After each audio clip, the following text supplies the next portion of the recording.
Pak Anies, lagi rame kita mau tanya soal bansos. Karena menurut saya bansos ini adalah kewajiban negara dan rakyat berhak mendapatkannya. Tapi kita punya problem. Karena banyak klaim yang diberikan seolah-olah ini bantuan orang per orang atau kelompok. Padahal kita masih punya. Ada data yang tidak valid, ada cara penyampaian yang tidak benar, ada protes yang kemudian tidak terverifikasi atau terrespon dengan baik. Ini yang menjadi pertanyaan saya kepada Pak Anies adalah, menurut Pak Anies kira-kira bagaimana tata kelola bansos agar satu tidak saling klaim, dua bisa tepat sasaran, tiga tidak menimbulkan kecemburuan-kecemburuan, sehingga inilah satu harapan yang betul-betul bisa diterima oleh rakyat. Silakan. Masih ada waktu Bapak? Cukup. Kami persilakan calon presiden nomor urut 1, Bapak Anies Baswedan, menjawab pertanyaan yang disampaikan oleh calon presiden nomor urut 3, Bapak Ganjar Pranowo. Waktu Bapak Anies 2 menit dimulai saat Bapak berbicara. Ya, terima kasih Pak Ganjar. Pertama, kita harus menyadari bahwa yang disebut sebagai bansos adalah bantuan untuk si penerima, bukan bantuan untuk si pemberi. Karenanya, dia diberikan sesuai dengan kebutuhan si penerima. Kalau penerimanya membutuhkan bulan ini, ya diberi bulan ini. Kalau dibutuhkannya 3 bulan lagi, ya 3 bulan lagi. Tidak usah dirapel semuanya. Ya. Dijadikan sebagai sesuai kebutuhan. Yang nomor 1, itulah yang disebut sebagai bansos tanpa pamrih. Kemudian yang kedua, pemberian bansos ini harus tepat sasaran. Artinya diberikan melalui pendataan yang baik, informasi data itu harus akurat, dan mekanisme pemberiannya melalui jalur birokrasi. Bukan dibagikan di pinggir jalan, tapi dibagikan langsung di lokasi menggunakan siapa menggunakan jalur birokrasi. Kemudian yang ketiga, yang tidak kalah penting, ketika kita berbicara tentang bansos ini, harus bansos itu bisa dipastikan mereka yang miskin, prasejahtera itu termasuk di dalamnya. Jangan sampai mereka terlewatkan. Karena itu kami menyusun, ini sebagai bagian dari perubahan, adalah bansos plus. Angkanya ditingkatkan, yang belum masuk masih miskin dimasukkan, dan diberikan bekal pelatihan, pendampingan supaya mereka pelan-pelan bisa mandiri dan hidup lebih sejahtera. Jadi kami melihat ketika sampai kepada bansos, bansos ini adalah atas nama negara. Ketika saya bertugas di Jakarta, semua paket bansos di kerdusnya diberikan label, dibiayai APBD DKI Jakarta. Bukan dari gubernur, dari uang rakyat lewat APBD DKI Jakarta. Jelas posisinya. Selanjutnya kami mohon kepada calon presiden nomor 3, Bapak Ganjar Pranowo, menanggapi jawaban calon presiden nomor 1, Bapak Anies Baswedan. Waktu Bapak 1 menit dimulai saat Bapak berbicara. Terima kasih. Ya kali ini pasti setuju dong. Karena proses logic thinkingnya adalah datanya diperbaiki. Ini yang pernah kita lakukan, dan ketika kawan-kawan Kades sudah bersusah payah, diberikan ke atas, balik lagi pada data yang sama. Seolah-olah kita abai pada soal data ini, sehingga betul-betul bansos yang diberikan, yang rencananya tadi menurunkan kemiskinan, mengurangi gap, menurunkan kemiskinan oke ternyata, tapi gap tidak. Berapapun besarnya, gapnya tetap tinggi.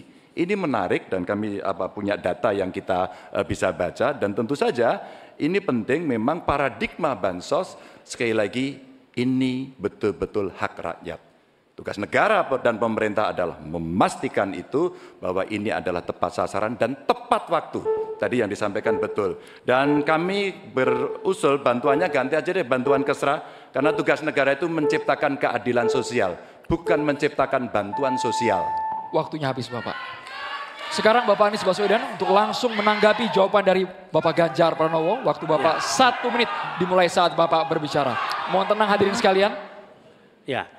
Terima kasih Pak Ganjar. Dan yang dibutuhkan juga Pak Ganjar, kita harus mulai memikirkan opsi bahwa bantuan itu bisa berbentuk cash transfer, mengurangi potensi korupsi dalam pengadaan barang. Karena kita tahu pengadaan bantuan sosial itu pada satu sisi memang membantu, sisi lain ini memberikan usaha pada justru usaha-usaha raksasa. karena yang diisikan di situ adalah produk-produk dari perusahaan-perusahaan raksasa. Dan ini yang menurut saya harus koreksi. Bila bantuan itu diberikan langsung dalam bentuk cash, ini salah satu yang perlu kita pertimbangkan. Mereka langsung gunakan sesuai dengan kebutuhannya. Lalu yang soal data. Data ini sesungguhnya bisa dikerjakan bersama-sama. Kami pernah lakukan di situ, pasti sama nih Pak Jar, berikan kepada RT, RW, mereka musyawarah mencocokkan siapa dalam daftar itu yang benar, siapa dalam daftar yang keliru. PKK, LMK, kemudian Karang Taruna, RT, RW, mereka bisa membantu.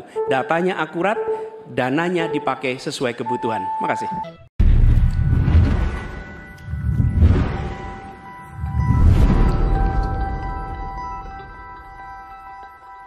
Bismillahirrahmanirrahim. Assalamualaikum warahmatullahi wabarakatuh. Alhamdulillah rabbil alamin. Wassalatu wassalamu ala rasulillahi nabiyyina Muhammadin sayyidil anbiya'i wal mursalin wa ala alihi wa sahbihi ajma'in wa ba'd. Saudara-saudariku, apa kabar? Semoga video ini menemui teman-teman semua dalam keadaan sehat, baik, dan dimuliakan serta dimudahkan oleh Allah Subhanahu wa taala dalam menjalani aktivitas harian kita.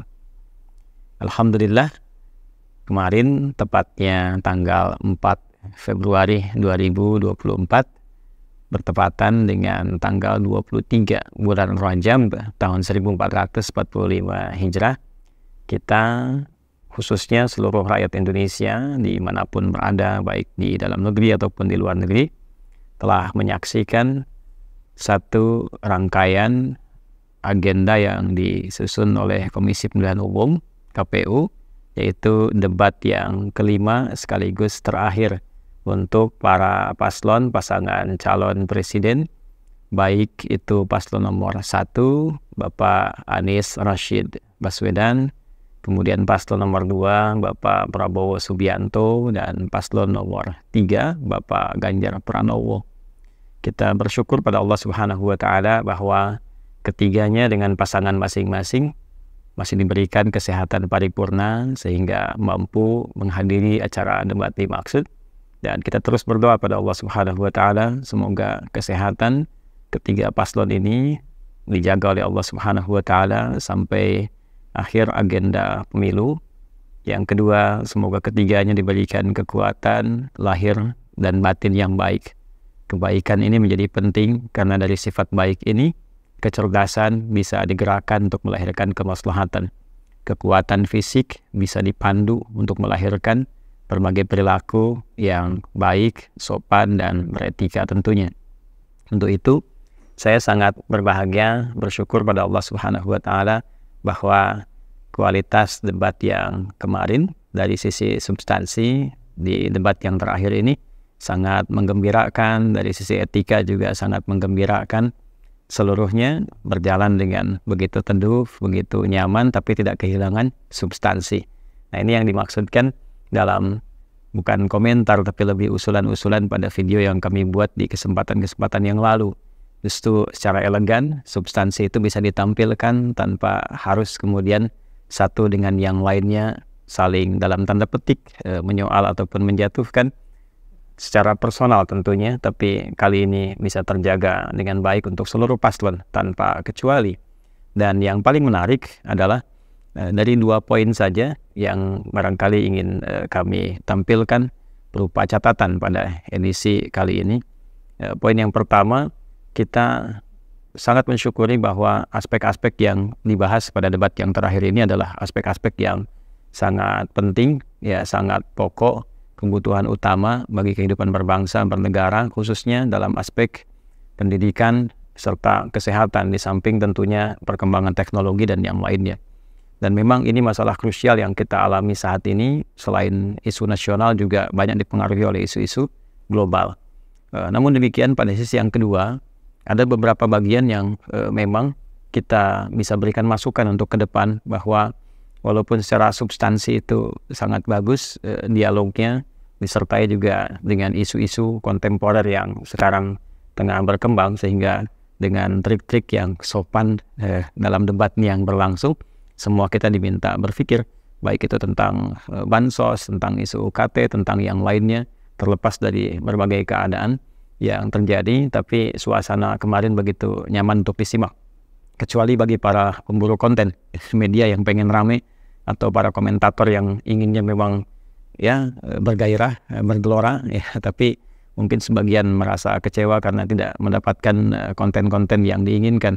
Nah, karena ini bukan debat konten, ini adalah debat para pengambil kebijakan ke depan, debat yang memang harus kita saksikan berbagai macam kualitas substansial yang bisa kita pahami dan bisa kita mengerti serta mengetahui tentang rencana-rencana ke depan terkait aspek-aspek strategis yang dibutuhkan bangsa dan masyarakat di negeri yang kita cintai ini. Saya ingin ambil contoh spesifik seperti tadi yang saya sampaikan pada aspek pendidikan misalnya. Ada isu krusial yang fundamental kalau dikembalikan kepada dasar-dasar yang disusun dari Undang-Undang Pendidikan itu sendiri. Misal di Undang-Undang Sisdiknas nomor 20 tahun 2003 tegas sekali bagaimana pertimbangan-pertimbangan menghadirkan undang-undang itu guna menghasilkan satu harapan kualitas pendidikan di Negara Kesatuan Republik Indonesia. Kalau kita lihat di poin menimbang saja, di poin B misalnya, kalau saya tidak keliru, nanti bisa dicek kembali.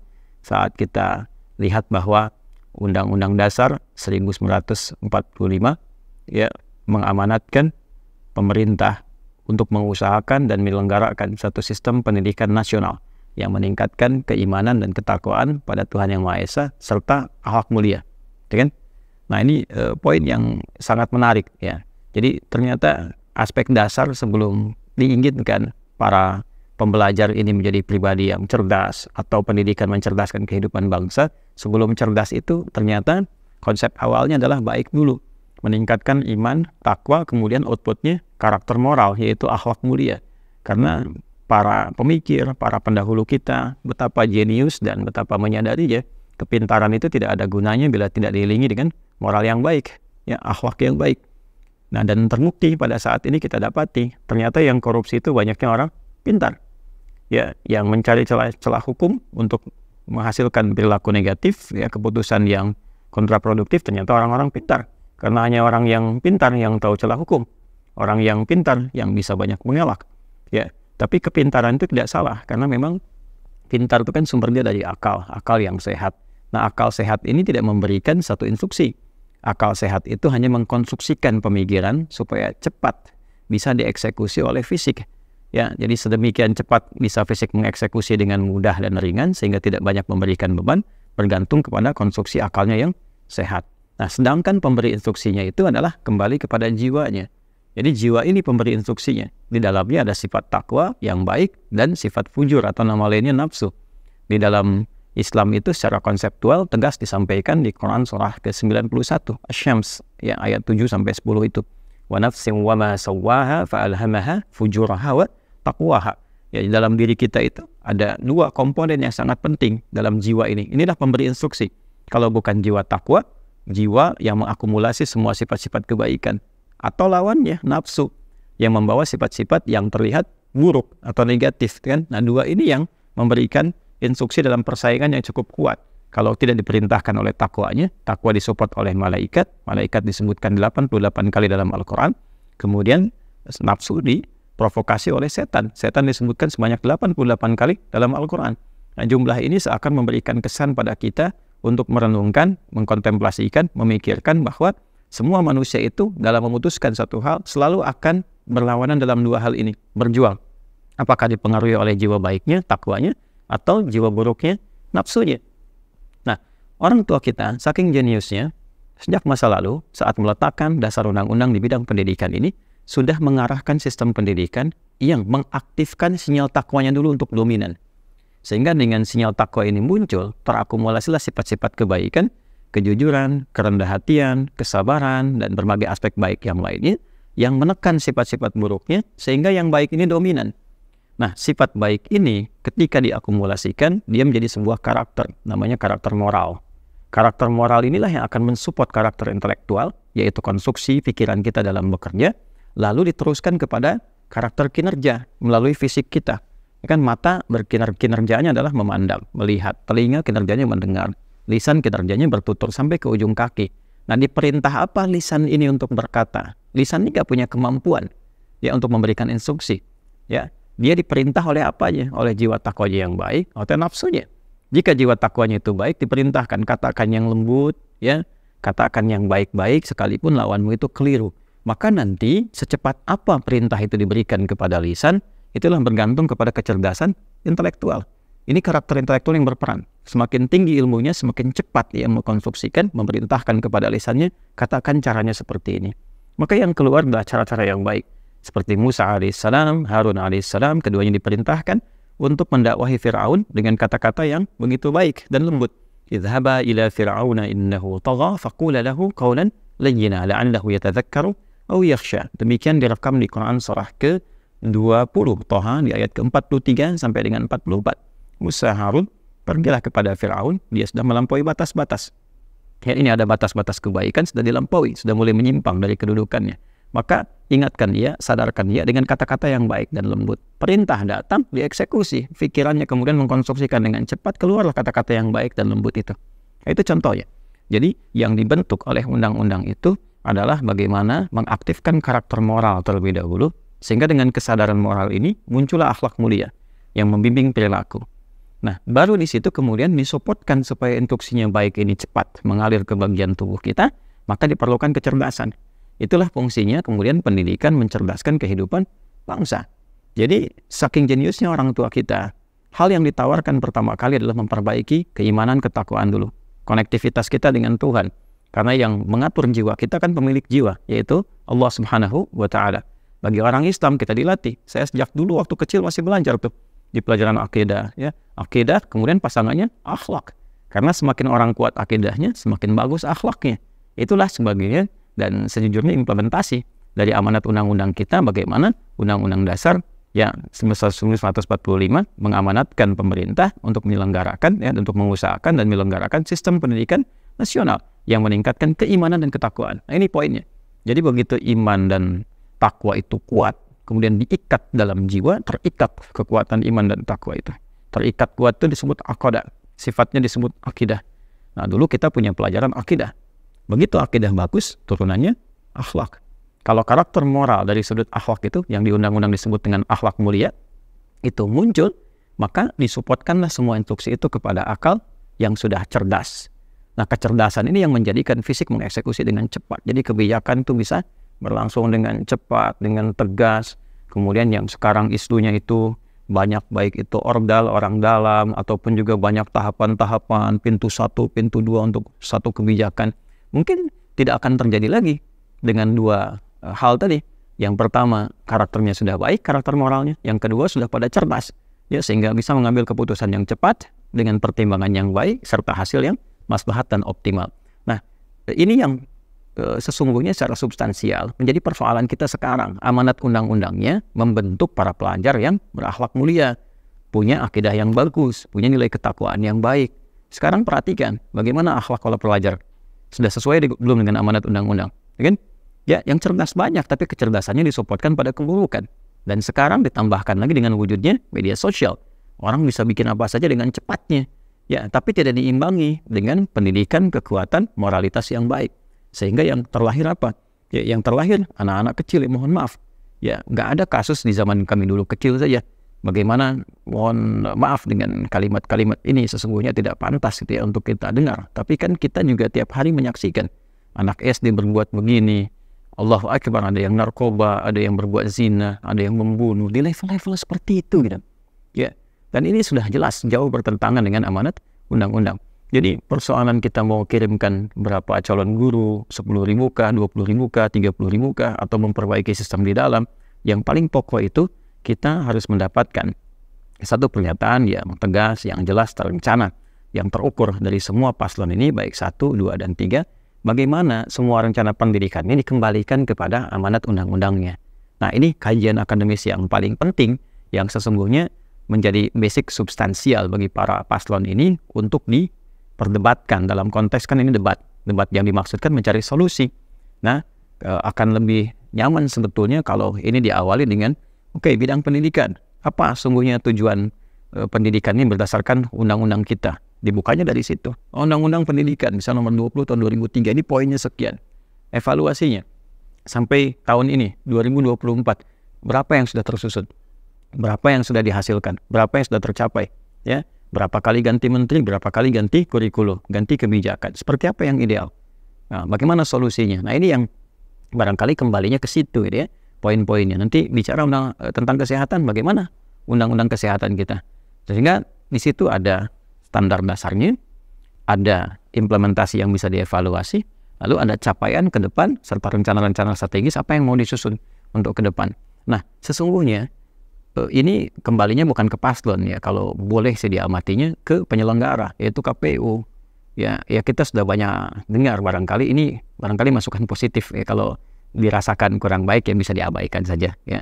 Namun demikian sesungguhnya semua baik sisi argumentasi ataupun juga kedalaman pikiran para capres ini bisa didalami sesungguhnya dengan pola debat yang bisa mengeksplor itu. Contoh seperti yang pernah saya singgung di video sebelumnya tentang adanya panelis yang secara langsung bisa bertanya, berargumentasi, atau juga menyoal pikiran dari ketiga capres ini. Ya, tidak dilakukan melalui format yang sebagian orang menilainya seperti jelas cermat. Ya, Bapak pilih nomor berapa, amplopnya mana, masih disegel. Ya, tidak salah memang tidak salah. Tapi itu akan menjadi kaku ya, dan menjadi normatif. Tidak ada suatu hal yang interaktif yang bisa menguji. Yang menguji itu siapa? Ya, kan para paslon ini akhirnya tidak ada nilai ujinya, yang ada hanya adu argumen saja, atau mungkin bumbunya sentimen gitu. Kalau bukan paslonnya argumen ya komentatornya sentimen, kan begitu. Kalau pendukung kan ya bergembira ria saja, apa yang disampaikan dibenarkan, yang salah juga ditutupi, kan seperti itu. Yaitu hal yang lumrah. Ya, tapi kalau sekiranya bisa dikemas seperti era-era yang lalu, seperti pernah saya sampaikan di beberapa video yang sebelumnya, bahwa ada panelis yang langsung bisa menguji pikirannya. Jadi kita itu disuguhi dengan, oh ini kualitas capres kita begini, kan? Oh iya, secara substansi kemampuannya seperti ini. Jadi itu fair sekali, ya. Dan singgungan antar paslonnya menjadi semikian minimalis untuk kita dapatkan, ya. Dengan segala hormat, saya bersyukur pada Allah Subhanahu Wa Taala semua berjalan lancar sampai periode debat yang terakhir ini, dan yang terakhir juga kita sangat bergembira, semua saling berpelukan, berjabat tangan. Bahkan juga ada yang meminta maaf, dan yang lainnya juga teduh. Alhamdulillah, semoga Allah Subhanahu Wa Taala sekali lagi memberikan rahmat untuk bangsa ini, negara ini, masyarakat ini. Terlepas kalau satu dua ya masih ada ya demikianlah pola-pola, apakah itu strategi dan yang lainnya itu kembali kepada ya paslon masing-masing. Tapi pada akhirnya kita mendoakan semoga paslon pertama, paslon kedua, paslon ketiga, semua dirahmati oleh Allah Subhanahu Wa Taala, sehingga yang terbaik yang memimpin bangsa ini. Kemudian yang kedua, ini paling penting, semoga semuanya dijaga kesehatannya oleh Allah. Ya, saya titip semua tim pengamanannya, ya, semua tim di belakang paslon ini tolong dijaga baik-baik. Ya, paslonnya, ya semoga Allah melindungi, dijaga baik dari makanan, aktivitas kerumunan dan sebagainya, sampai kemudian proses demokrasi yang berlangsung negeri ini telah berakhir dan ditetapkan juga satu presiden dan wakil presiden baru untuk negeri ini. Semoga semua berjalan dengan baik, dan tinggal pesan kami kepada semuanya, silahkan berikhtiar dengan sebaik-baiknya, jauhi segala bentuk hal yang negatif. Tidak perlu curang, tidak perlu menyogok, tidak perlu menyuap, tidak perlu yang aneh-aneh, karena SK terpenting dan terakhir mengenai kepemimpinan itu semua dari Allah. Betapapun kita berusaha, mau dengan cara yang baik itu bagus, ya, yang sangat disayangkan cara yang tidak baik tidak akan merubah takdir. Nah, ikhtiar itu hanya menjadi jembatan kita untuk menjemput takdir. Apakah mendekati atau mendapatinya, hanya penting baik-baik untuk diingat. Qulillahumma malikal mulki tu'til mulka man tasha' wa tanzi'ul mulka mimman tasha' wa tu'izzu man tasha' wa tudhillu man tasha' biyadikal khair innaka ala kulli syai'in qadir. Katakan Muhammad SAW, viralkan bahwa semua jenis kekuasaan, kedudukan, jabatan itu hak prerogatifnya Allah Subhanahu Wa Taala. Allah akan berikan kepada siapa yang dikehendaki, atau juga menghentikan, mengambil dari siapa yang dikehendaki untuk dipindahkan kepada yang lain. Yang penting dicatat adalah jika Allah sudah berikan, maka ada dua tipikal. Tipikal pertama, boleh jadi yang menerima itu adalah orang baik yang akan menebarkan aura kebaikannya. Atau yang kedua, mungkin dianggap tidak ideal, kurang baik, ya, bukan supaya memimpin dan menebarkan aura keburukan, yang bukan itu sebetulnya, untuk terlihat siapa di sekitarannya yang mengusulkan, yang memberikan hal yang tidak baik, sehingga yang selama ini tidak kelihatan terbuka keseluruhannya. Nah, saya berharap 3 paslon ini menjadi bagian dari yang pertama, yaitu orang-orang baik yang akan menebarkan aura kebaikan bagi seluruh lapisan bangsa dan masyarakat ini. Karena sesungguhnya pada akhirnya semua adalah titipan, semua adalah amanat. Kedudukan betapa tingginya akan ditinggalkan. Kalau bukan kita yang meninggalkan duluan dengan kematian, atau kedudukan itu meninggalkan kita dengan berakhirnya masa jabatan. Jabatan berakhir, tapi hisab itu pasti akan didatangi. Karena itu, posisikan ini sebagai amanah Allah Subhanahu wa Ta'ala. Dan yang kedua, mohon catat ini baik-baik. Masyarakat itu, warga negara itu, mengharapkan semua kebaikan, kesejahteraan, kebaikan dari kepemimpinan ini. Ya, terlepas dari siapapun yang memimpin. Jadi ketika mereka mengharapkan si fulan jadi presiden, si fulan wapresnya, sesungguhnya bukan ingin mengangkat si fulan dan si fulan jadi presiden dan wapresnya, tapi ingin mengharapkan satu kebaikan dari kepemimpinan ini. Ya, ada kebaikan-kebaikan, ada kesejahteraan, ada kemakmuran. Mohon jangan khianati amanat, kecintaan, dan harapan-harapan masyarakat ini yang dititipkan pada Anda sekalian.